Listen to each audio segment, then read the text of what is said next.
gather around the fire.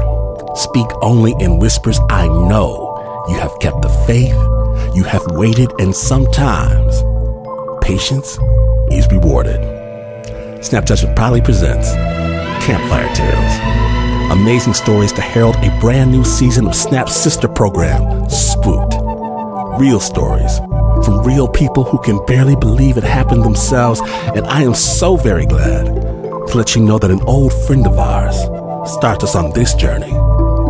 Sensitive listeners should note, this show does contain reference to graphic material. Dan, take it away. I was a young rookie policeman working in Claremont County. This particular day, I got a call and the dispatcher said, Code 1, which is no lights and no siren, but get there in a hurry. I went to the address, nice house, huge front yard, one great big giant hickory tree in the front yard, facing the river. And I knocked on the door, and an elderly lady, my age now, 60s probably, came to the door. She reached in and grabbed me by the shirt, dragged me into the house, and said, please help me, please help me. It took a minute to calm her down to find out what was going on. All the excitement was over a bird in the house. It was just a little sparrow, and what was important to her was that we got this sparrow out of her house without hurting it. It would be a terribly bad thing if we hurt this bird. A bird in the house means someone who's in jeopardy. And if that bird dies, that means that person is either dead or is going to die. It's a superstition. I wouldn't say I believed it, but I had heard it, and I thought it was odd. Anyone that lives in small places along the river, they have their own set of superstitions, and some of them have to do with the river and some of them don't. It took me a while, but I used a broom and my hat. At the time, we wore the cowboy-style hat like a sheriff would wear. And we finally scooped this bird toward the front door.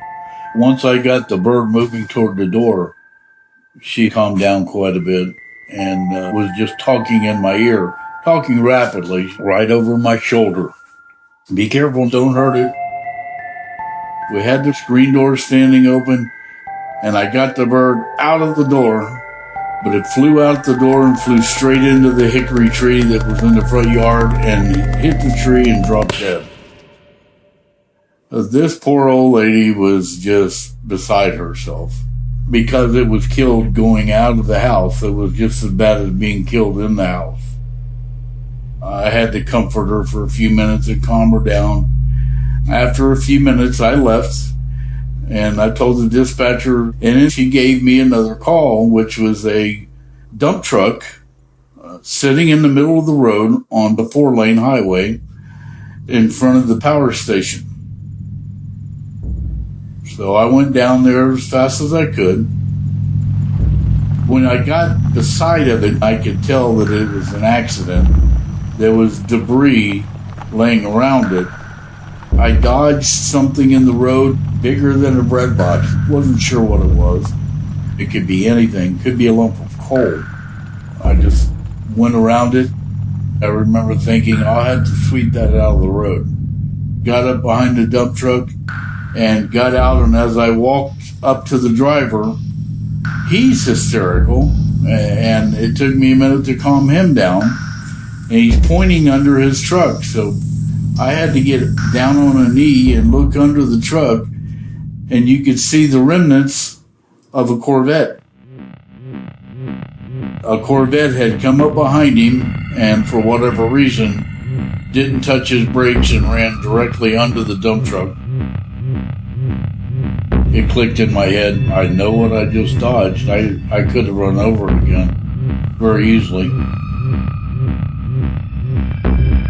I went back to pick up the debris.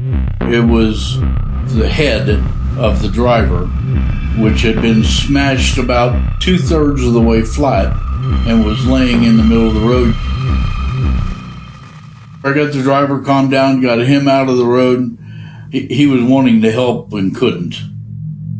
Shaking and very upset, white as a ghost. But you could tell nothing like that had ever happened to him before. Once he realized that there was no one alive under there, he just sat down in the grass with his back to me and just sat there. And I retrieved the head and I got it out of the roadway for the coroner.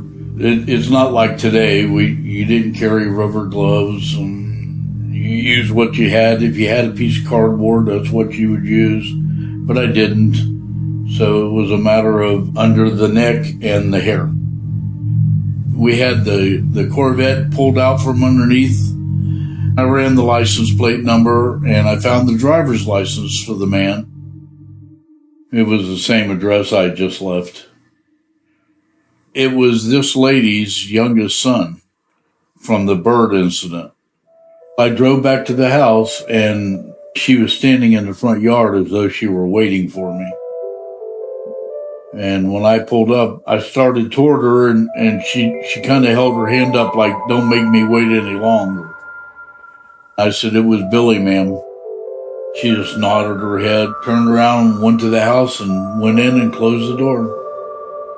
I did knock on the door a time or two, but she wouldn't answer. She was done with me. I'd done my job, so I left. That was my first journey into superstition. Except it didn't feel superstitious. It felt natural. By some method of nature, she had knowledge. It didn't feel strange at all.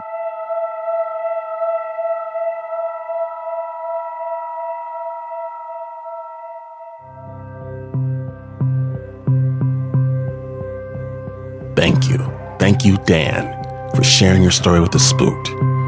Now, the original score for that story was by Mary